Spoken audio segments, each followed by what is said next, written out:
for a close-up look at all your Concho Valley High School football. This is Inside the Game. Sponsored by Mitchell Automotive Group. Well, you know what time it is. Howdy and happy Friday, everyone, and welcome to Week 5 of KSAN's Inside the Game, where we take you inside the games here on the Concho Valley. I'm your host, Griff McClellan. Week 5 is almost in the books, and as usual, we've got all the scores and highlights of your favorite teams. So without further ado, let's dive right in, starting with Class 6A and the Central Bobcats.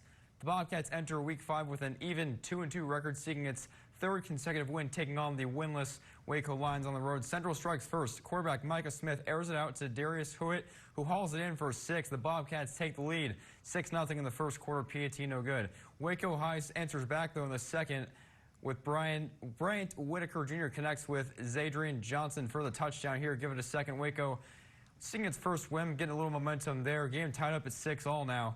And we go late to the second quarter. San Angelo trying to keep up the momentum on its end. And Micah Smith again is going to find Elijah Allen in just a second here in the end zone. Touchdown. Bobcats strike again. They retake the lead. And they extend that lead 27-6 going into halftime. And the Bobcats never look back. Final score tonight, Central 48, Waco 6. Mark Smith's squad is above 500 for the first time this season, heading into the bye week before district play.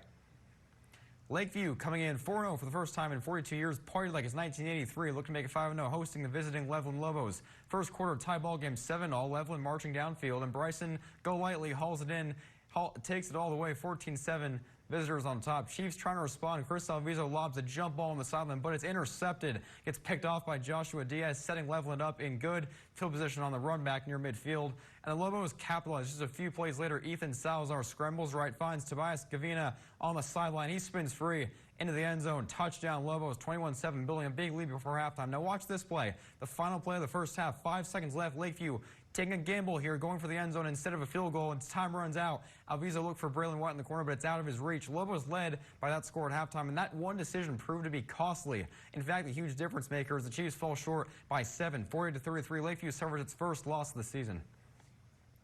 TLCA San Angelo back home, still looking for its first win since October 2023. It's been almost 2 years looking to snap that curse, hosting Merkel. First quarter, no score until now. Merkel punches it across the goal line, faking out our videographer. Touchdown Badgers, they lead 7-0. Ensuing kickoff, TLCA trying to respond on the kickoff. Good for a short gain, but not much after. First quarter was pretty quiet. Badgers held the 7-0 lead, but from that point on, Merkel just dominated the rest of the way, winning emphatically 58-12. The misery continues for TLCA. Now over to Grape Creek. They're home for the third time this season, looking for its second straight win, hosting Tahoka. Grape Creek struck first in this one, a short handoff to take the 6-0 early lead in this one. Another goal line possession for Grape Creek. And watch this, another short punch in to extend the Eagles' lead, 14-0 early on still. Now Grape Creek again with possession, a direct snap, and watch this. Watch the vision and patience right here. One final cut up, and he's going all the way. Takes full speed for the score. Darrell West extends the Eagles' lead to 20-0. Was featured on Collision of the Week last week, and now he's making plays on offense, putting up some fireworks for Grape Creek. And we take you mid-play to another incredible Eagles score. Darrell West, like I just said, yet again. Watch this. The punt return score extends this one 28-0. And just like that, it was all Eagles tonight. Final score 41-0. Grape Creek rolls. Brady searching for a win this week to wrap up its non-district schedule. The Bulldogs came in hungry, looking for its fourth win in 5 games to begin the season, looking to go 4-1, taking on Ingram Tom Moore, which on the flip side looked to avoid a 1-4 start tonight. This one is tight and still up for grabs at last check. Brady trails by 4, 37-33 in the fourth quarter. Now, staying in 3A, the number 2 ranked Wallhawks return from a 3-game road trip looking to keep flying, hosting rival Sweetwater. First drive, Landon York finds Levi King for the first score of the day as the Hawks go up 7-0 early on, setting the tone early. Sweetwater possession now, the pregame fade.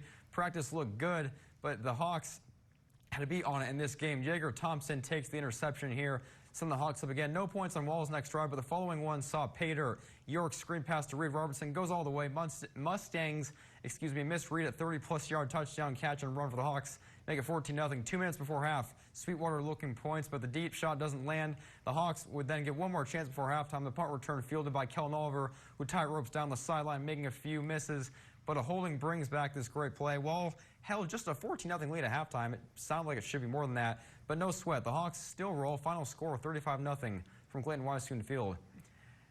And we're now going to send it over to Brian Cunningham, who is live inside Clayton Weishuhn Field for Wallhawks post-game insight. Brian, take it away.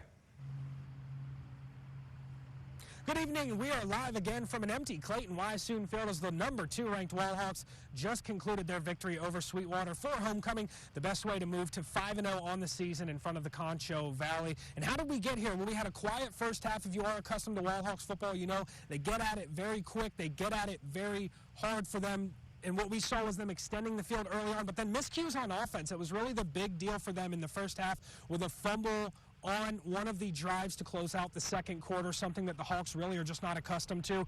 But we got back on track in the second half. 21 points scored to make it a 35-0 victory for the Wallhawks to improve to 5-0. 2 interceptions on the game, one in the first half, one in the second half. The second half being an 80-plus yard pick six by Levi King to extend the lead. Wallhawks look pretty dominant this year. And again, speaking to Craig Slaughter after the game, he said the defensive line gave them fits. It's something he's going to clean up. Offensive miscues. It's something that we will not see consistently. Again, live from Clayton Weishuhn Field. Enjoy your Friday night. We send it back to you guys. All right, thanks, Brian. Time to call our first timeout, but don't go anywhere because coming up next, all things Class 2A scores and highlights and recaps, so stay tuned. Inside the Game returns right after this.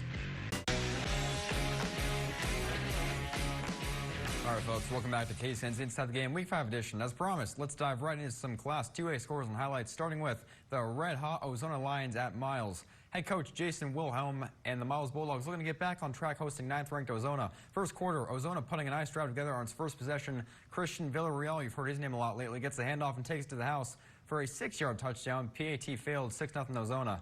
Still first, quarterback QB Michael Preddy throws a beautiful pass.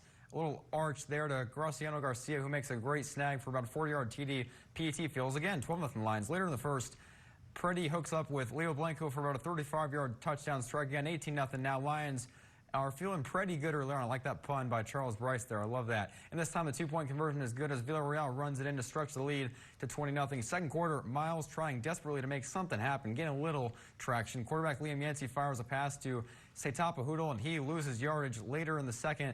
Villarreal is almost bottled up, but he breaks free for a short touchdown. 28-0 now with the PAT. Ozona dominates yet again, staying unbeaten with a pretty emphatic 56-14 win. Villarreal continues his unreal start to the season with a couple touchdowns, while Miles comes up short again, falling to 1-4. Up next, another all-Concho Valley showdown between usual contenders Cristobal and Mason. Cristobal came in with a 2-game winning streak after an 0-2 start, looking to go by 500, while Mason still found itself in unfamiliar territory at 1-3. Since these two first faced in 2008, Mason had the all-time series lead undefeated at 6-0. Tonight, that streak stays alive as Mason gets it done, beating the Cougars again, this time in shutout fashion, 35-0. Sonora hosting McCamey. These two go head-to-head for the second consecutive season after a previous 49-year hiatus going into 2024. Coming into Week 5, the Broncos had won 2 in a row to improve to 3-1, also winners of the last 2 in its series with McCamey. Tonight, make that 3 in a row. The Broncos take it, final score 47-13. El Dorado on the road for the second straight week, looking for another win, this time taking on Harper. You could argue that history was on both sides going into this matchup, given that Harper was 6-1 all-time in the series and its advantage. But yet El Dorado got that one win last season. Tonight, it looks like Harper is going to bounce back ahead 40-20, doubling up the Eagles in the fourth quarter at last check. Sterling City and first-year head coach Kellen Luker just desperately in need of a win, searching for something to go their way, hosting Cross Plains to begin a 3-game home stretch. On the opposite side, the Buffaloes also needed a victory after losing 2 straight. Something had to give tonight, and tonight's winner is the Buffaloes. Final score 32-13. Sterling City's woes continue. The Junction Eagles keep climbing in the rankings, entering the week ranked 5th in Class 2A Division 2, hosting Falls City in an area-round playoff rematch from last season. Junction got the dub then, 35-13, and tonight, another 48 combined points. If you do the math, the Eagles do it again with a shutout. Final score, Eagles 48, Beavers nothing. The Eagles remain unbeaten, hanging into district action. Time to call our second timeout, but stay put because we'll be back with plenty of 6-man scores and highlights after these messages. Welcome back to Inside the Game Week 5. Let's get straight to it. Now time to check out all the latest 6-man or otherwise known as Class 1A scores and highlights. Robert Lee back at Griffith Stadium hosting Sands. And a rematch of last year's epic 78-74 shootout won by the Steers then. Let's see what happened tonight. Robert Lee gets first snap to Levi Bailey, who pitches it to Brenner Sherwood, goes in the air and hits Wyatt Bosworth wide open in the end zone. Steers jump ahead, 8-0 early, PAT good. Later in the first quarter, Steers with it again. And again, it's Sherwood making a play this time with his legs, doing it all, weaving in and out of traffic, and eventually finds the end zone again. Robert Lee takes a 16-0 lead. Next possession, Robert Lee figures it worked last time. Let's just run it back, give it back to Sherwood, who is just collecting ankles and running over Sands defenders on the way in for 6 again. Robert Lee would not let up. 24-8. They would hand it off to Sherwood, who drops back to pass, sees nothing, and calls his own number again. Goes up the gut, takes some more ankles, and glides his way into the end zone for his 4th touchdown of the night, 3rd on the ground. This one was another epic shootout, turned out to be. Robert Lee has an early massive lead, just like last year, except this time it's much more lopsided. Steers win it 82-46. Erie County looking to establish any kind of momentum after its blowout loss to Garden City 1 week ago. Came into week 5 at 1-3, facing a tall task in the home of the number 2 ranked Klondike Cougars. Tonight, the Hornets' woes continue, losing brutally 88-6. Cougars pounced yet again. Verabest trying to keep good going after its brutal start. Got its first win 1 week ago, but faced a difficult task tonight, welcoming the undefeated Medina Bobcats to town tonight. Medina is the one who stays hot, getting it done again. Final score 55-0. The Falcons are shut out for the 3rd time this season, falling to 1-4. And Paint Rock having the time of its life this season, coming in with 3 straight wins, averaging over 60 points per game during that streak. But tonight, host its toughest test yet, the mighty Menard Yellow Jackets, and it's a different story. In this long Concho Valley clash goes to, you guessed it, the Menard Yellow Jackets in style, 62-0. Another all-Concho Valley showdown, Eden hosting Bront, both seeking bounce-back wins. Eden already had a nothing, wasting no time, but Bront strikes quickly, tying it up as Parker Holland dives for the pylon. Bront possession again. Quarterback Jack Robbins kind of scrambles left, now hesitates and tosses a little jump pass in the corner to Raymond Williams, who dives for the pylon. Touchdown Longhorns. They go up 16-8. Eden's turn now. Hand off to Nate Barra-Ira. He finds the edge and scores, putting 6 on the board. PAT good. Tie game. Bulldogs striking again. Julian Morales looks deep. Watch this play, this deep ball here. He's going to find his man, Jared Fernandez, on his back. What an effort. Hauls it in. An adjustment 2. Touchdown Dogs. 24-16. From that moment on, Eden never looks back, leading 48-16 at last check in the 4th quarter. And finally, Blackwell having a less than ideal season, coming in 0-4 after being ranked 15th in the state during the preseason, just looking to get something going. They host the Highland Hornets. Certainly tons of buzz swarming this matchup tonight. Highland takes it by a final score of 58-8. The nightmare continues for Blackwell. And our last game this week, Thursday night, over to Water Valley. The undefeated Wildcats return home after a long road trip for homecoming week, hosting winless Rochelle. Midway 1st quarter, already 24-0 Water Valley, and make that 32. Branson Lacey walks into the end zone. Wildcats showing no mercy early on. Still first, 3:11 to go. Wildcats force the Hornets punt and capitalize. Boston Weiss takes it all the way for another touchdown. 38-0 now. 2nd quarter, this one just getting out of hand quickly. Weiss takes the snap, pitches to the quarterback, Landon Lacey, who cuts downfield, finds space, evades some defenders, and scores 46-0. And next Wildcat drive, another score. Brylan Naylor this time powers across for 6. The 4th Wildcat to score in this highlight reel. PAT good. That punctuates another dominant Water Valley performance, setting the home fans happy on homecoming, blanking the Hornets 54-0. The Wildcats are 5-0. Time to call our 3rd and final timeout of the game, but we're not done just yet. It's almost time for our Trivia Challenge Week 5 headlines and look ahead to Week 6, so stay tuned, everybody.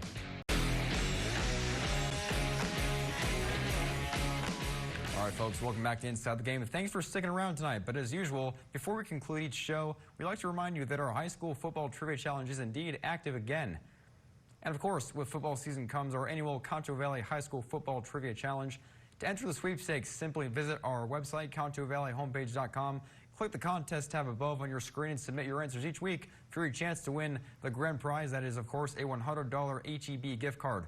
Weekly winners are announced every Sunday night, so be sure to tune in then about 48 hours from now, each of whom receive an automatic bid for the final drawing. The grand prize winner will be announced at the end of the season in mid-November. And looking at this week's question, in which year did Lakeview and Levelland face each other for the first time? Is the answer 1964, 1909, 2024, or 2005? Again, remember to visit our site to submit your answer. Now looking back on some Week 5 headlines. Central demolishes Waco 48-6. The Bobcats are now 3-2 after an 0-2 start. Feeling pretty great hanging into the bye week before beginning district play. Lakeview comes up short in a tight one at home, suffering its first loss of the season at the hands of the visiting Levelland Lobos. Number 2, Wall, takes care of business yet again, shutting out Sweetwater 35-0 at homecoming, sending the fans home happy there. It's only its 2nd home game of the season. 9th-ranked Ozona defeats Miles 56-14. Villarreal continues to light up the scoreboard and torch opponents, and the Lions stay undefeated. And Jason Pitts is undefeated to start his Ozona career, by the way. And finally, 5th-ranked Junction shuts out Falls City in a playoff rematch. This one much more lopsided, staying red hot entering district plays. Junction wins 48-0. And now looking ahead to Week 6, it's important to note that several teams have their bye week. To be precise, actually, 11 teams have their bye week next week. We'll stick around for that. but a lot of those teams kick off district play in Week 7. But until then, let's take a look at some notable Week 6 matchups throughout the Concho Valley. Lakeview stays home for the 3rd straight week, hosting Burnett, looking for a bounce-back win. Second-ranked Wall heads over to Idalou. Grape Creek and TLCA San Angelo collide in an all-Concho Valley showdown. And now, how about 6-man? Heating up, a top 10 matchup features the red-hot Water Valley Wildcats after a pretty dominant start, outscoring opponents, but I don't even know now. Coming into tonight, I knew it was 223 to 14. They outscored opponents by 209. I have to do the math after Thursday night's game, but the Wildcats nonetheless have been on fire lately, but will face its biggest test yet, facing Rankin. And finally, to conclude tonight's Week 6 preview, Robert Lee heads to Bront. Robert Lee looks to keep things rolling. That's all the time we have tonight for Inside the Game. Thanks for joining us as always, and remember to stay tuned next week. But until then, have a good night, Concho Valley. Catering for Friday night football staff is provided by Chick-fil-A. Inside the Game is sponsored by Mitchell